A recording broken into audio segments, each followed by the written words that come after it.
That was Scapegoat by Fear Factory off their 1992 album Soul of a New Machine. That album actually marked a divergence for Fear Factory in their sound. They started to have more melodic vocals on there. It seems like the early 90s was a big time of change for a lot of bands. Like, I know Metallica started to soften their edge a little bit, and then they cut their hair later. White Zombie turned more towards a groove metal aspect instead of a grunge or instead of a noise rock sound. Um, Rob Zombie adapted a new vocal style entirely. I know in the '90s, yeah, that was like right around the time, yeah, that Butthole Surfers started changing their sound up a little bit. Just everybody, it seems like they were kind of trying to figure out what the new sound was gonna be after grunge, I guess, because grunge destroyed hair metal, so they had to go somewhere with the music industry after that. Everybody's trying to figure out what it was. Fear Factory was pretty close. They got pretty big. There were maybe a couple of alternative metal groups bigger than they were, but Fear Factory got real big. Hi, my name is Bean, and you're watching Battle of the Band. We're on day 6 of the White Zombie tournament. If you're new here, which you may be if you're just here because you're a White Zombie fan, what we do is we took every single song from White Zombie and we put them into a single elimination style tournament. Now they're battling head to head until we have one remaining in the end that'll be the very best song White Zombie made, according to me. Keep in mind, I am a White Zombie novice. I only listened to a little bit of White Zombie when I was a kid. I'm pretty new to the band. Part of why we do these tournaments is just to kind of explore deeper on a band that we only have a little bit of knowledge on. Um, like, I'm doing the tournament with my buddy Cam and my other buddy Pat, and we're all three of us just like music fans in general. So we listen to everything that we can, and we don't have discriminations on what we think is a good and bad genre. Really, it's just more like a good and bad sound. What do we like personally? We even have different tastes among ourselves. So, I'm not like a White Zombie genius or anything like that. And feel free to school me in the comments because that's just fun anyway. I like to learn new things about bands, so if you have something to teach me something in the comments. It's great. I do not mind at all, even if you have like kind of a harsher delivery. I'm a pretty happy-go-lucky guy, so it's hard to get me down. Um, So yeah, we're doing the buys right now, the buys round. So I was able to track down 71 White Zombie tracks, and there is basically like I can do 64 songs outright for a tournament, or I can do a 128 song tournament and have just a shitload of buys in there. And I usually opt for that because I want every song to get its chance. The cool thing, and by that I mean not cool thing, is that songs like Knuckle Duster Radio A and B both got buys into the second round. Meanwhile, these two songs have to battle it out today. So, some of your favorites might get cut in the first round just because I'm trying to chop it down to like a little tight little 64 track tournament. And I'm sorry about that. We used to only do like we'd cut out a few songs before listening to all the songs, and it ends up being some of our favorite songs that we cut. So, we have to do all the songs. And I don't know ahead of time. I can only go with what I know right now. And as we go through the tournament, you'll notice I start to get it way more into the band than I was before. That's kind of the fun thing too. You get kind of this Stockholm syndrome no matter what the band is. Like we did an Eagles tournament way before the YouTube channel, and I hate the Eagles so much, but their songs I like way more than I should probably. Anyway, let's go ahead and list the bias first. So today I listened to these songs already on my own. I'm not really going to comment on them here at all. I will just hit them next time in the next round when they have to compete against each other and they're actually in competition. But I'll list them so you know what I listened to today already. A lot of it was from Soul Crusher, which has been a pretty interesting album. I kind of dig it. I didn't know anything about this noise rock White Zombies before the tournament really. Like I knew that they had noise rock albums, but I didn't know how much noise rock they did before they were ever in like an industrial or alternative metal group. Pretty interesting. I could see we've been sharing these videos pretty heavily to a white zombie group on Facebook that prefers white zombie before it was the Rob Zombie band, and I definitely get it. I totally get it. I like both sounds. I'm a music fan in general, so I don't have that history to really be uh, picky about it. I guess I like it all, and some of it I don't like as much as other stuff. So far, I haven't heard a song that I hated yet. So White Zombie's pretty cool. So the first buy we listened to today was Black Sunshine, and then we listened to Electric Head Part Two, The Ecstasy. Then came the Soul Crusher songs, Scum Kill, Rat Mouth, and Future Shock, and Slaughter the Gray, and then Paradise Fireball, which was actually an omission from the Pig Heaven Slaughter the Gray EP. And those were the buys we listened to. Today in competition, I have Starface, which is from their 1992 album La Sexorcisto Devil Music Volume 1. And that'll be going up against Die Zombie Die, which is also from the 1987 debut album Soul Crusher. So two kind of opposite ends of the White Zombie spectrum today. I was reading up a little bit on Soul Crusher today, and on the Wikipedia there is a perfect description of what early White Zombie sounds like to me. It's described as Beefheart in painfully tight trousers, trying to scream his way over Sonic Youth and Birthday Party, playing different songs in the same room. And that is a pretty accurate description of what early White Zombie sounds like. Sean of White Zombie has cited The Cramps, Birthday Party, Flipper, Butthole Surfers, and Black Flag as primary influences. You can definitely hear in the rhythm section, especially the Butthole Surfers influences in the bass and the drums. Like just a super kind of primal sound. Anyway, let's go ahead and listen to the songs. That's what this channel's all about. We have first up Starface. One. We are one. One is the beginning. Are you one, Herbert? I am not Herbert. I am not Herbert. I am not Herbert. I am not Herbert. I am not Herbert. I am not Herbert. I am not Herbert. X minus 5 seconds. 4, 3, 2, 1, 0.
That was pretty good. Definitely has that 90s White Zombie feel to it, just super groovy.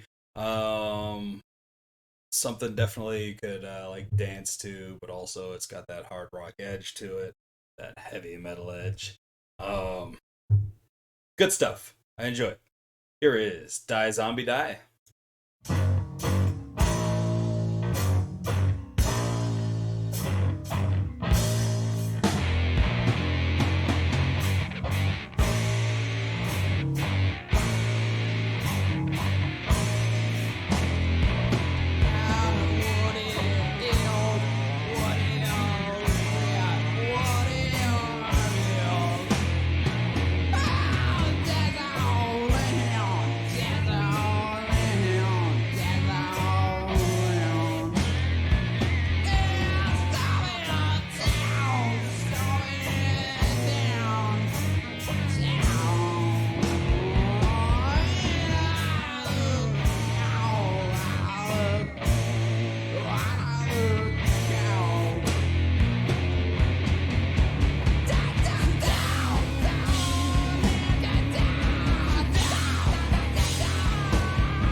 Fuck yeah.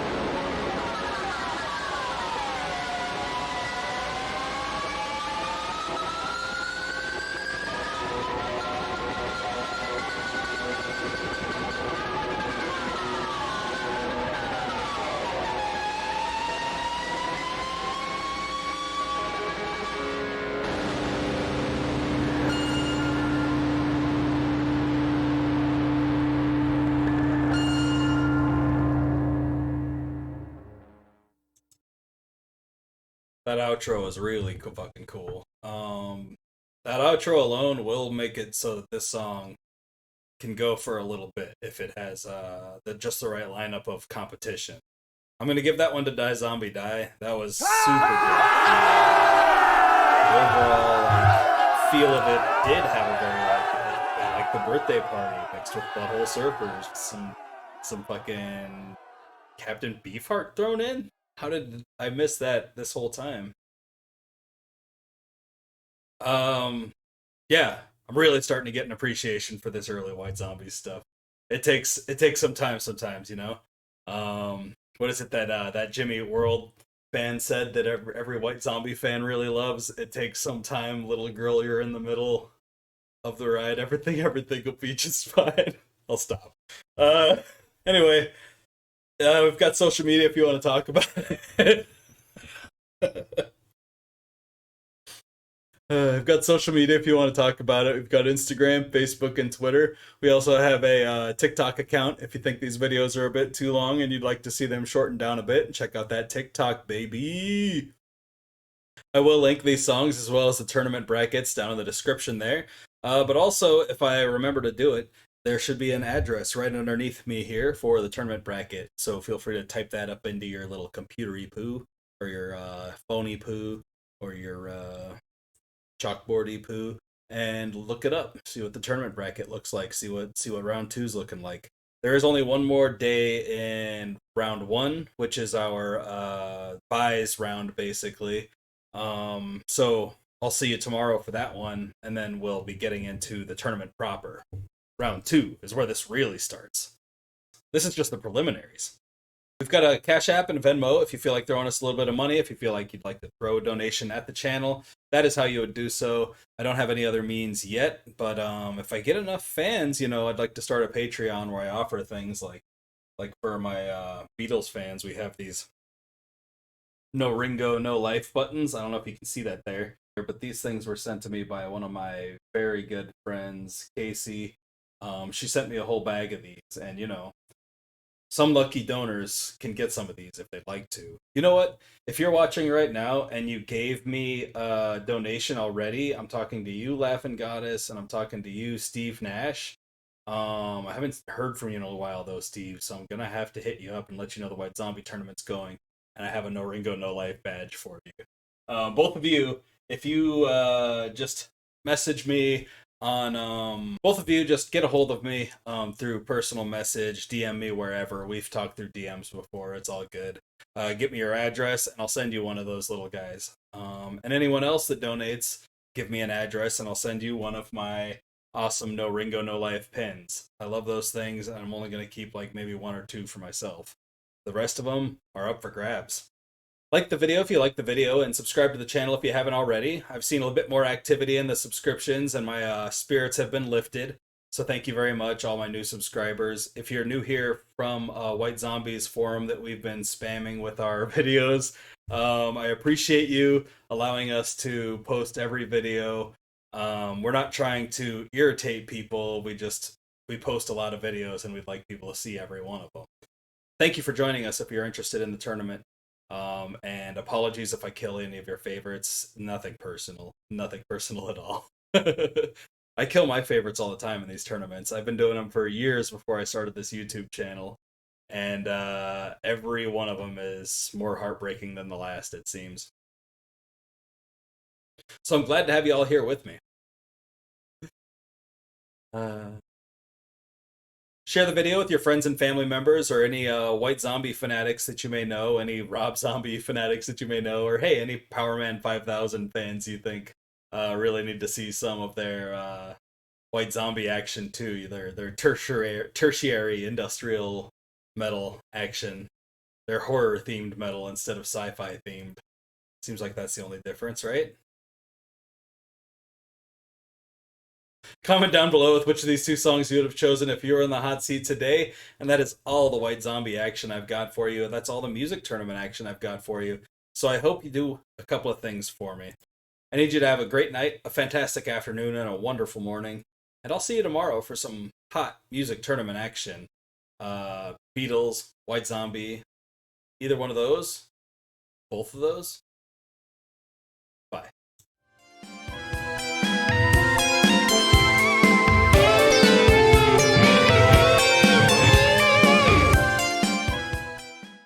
I need you to have a great night, a fantastic afternoon, and a wonderful morning.